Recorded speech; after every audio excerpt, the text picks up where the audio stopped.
Good evening and welcome to Morgan Talks. Earlier, we spoke about the three main things you need to keep track of in your business to ensure your financial obligations go as easy as possible. I just want to give you some tips on the things that you need to include on the spreadsheet or on the page that you are going to be documenting these transactions on. The number one thing I believe every single document needs to ensure that you keep track of is the date. You need to know when this happened. For example, if it happens before month end and the next transaction happens after month end, you do need to know where the cutoff is. So you do need to know the date, as well as if something goes wrong and you want to do a return, maybe someone is asking for their money back from your business, maybe there was something going wrong on the invoicing, it will just be easier to keep track of what happened when you have the dates in order. The second thing you need to keep track of, obviously, is the amount. You need to know how much money was transacted, how much money you received, or how much money you paid.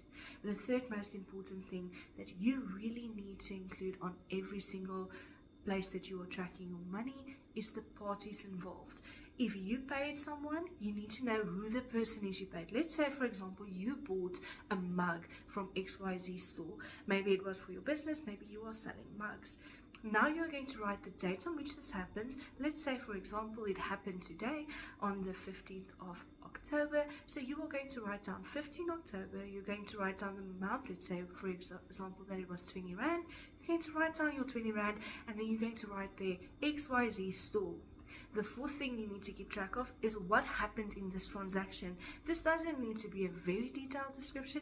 You can just say, maybe if you are buying and selling mugs, you can say you bought mugs or you bought stock, to be more formal. But that way you know exactly what happened, when did it happen, how much money was transacted, and also who the parties involved is. So when something happens and there's a query or there's something that went wrong with the payment, you know exactly who to contact about what it was and also what the amount was. I hope you find this very helpful. If this was helpful, please send it to a friend and please like and comment. I would really appreciate that. Have a great evening.